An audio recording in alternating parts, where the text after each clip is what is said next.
आगे बढ़ते हैं। राष्ट्रपति चुनाव को लेकर विपक्षी एकता को आज बड़ा झटका लगा। जेडीयू अध्यक्ष और बिहार के सीएम नीतीश कुमार ने राष्ट्रपति चुनाव में एनडीए उम्मीदवार रामनाथ कोविंद के समर्थन का ऐलान किया है।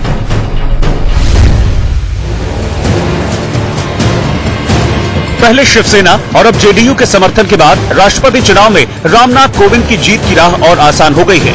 राष्ट्रपति चुनाव का अंकगणित समझने से पहले आपको बताते हैं कि अब तक कौन कौन से राजनीतिक दलों ने रामनाथ कोविंद के नाम पर अपना समर्थन का ऐलान किया है।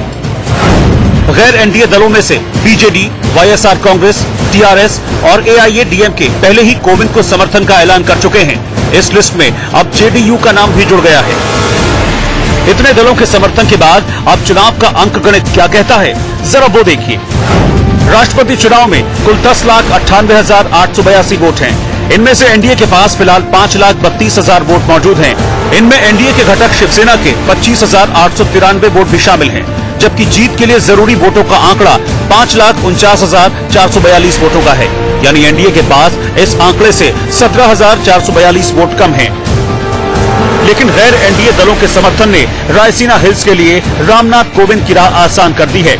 बीजेडी के पास कुल 37,257 वोट हैं, जबकि वाईएसआर कांग्रेस के पास 17,666 वोट, टीआरएस के पास 22,048 वोट, एआईएडीएमके के पास 59,229 वोट और जेडीयू के पास 20,935 वोट हैं।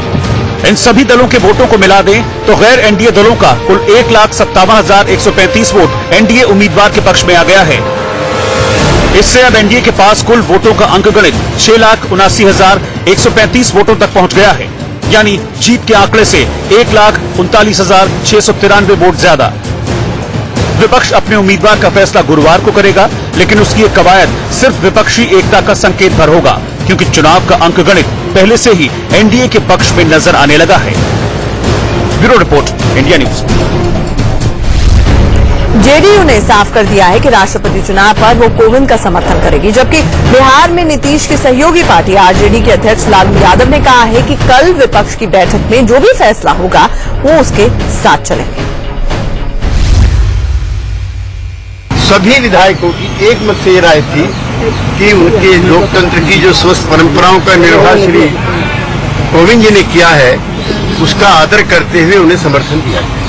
हमने भी आजाद जी शहर में थे और उन्होंने स्वयं ही कोविंद जी का नाम डिस्कशन के लिए आए, उस पर अपनी असहमति खुद ही उन्होंने जाहिर की थी।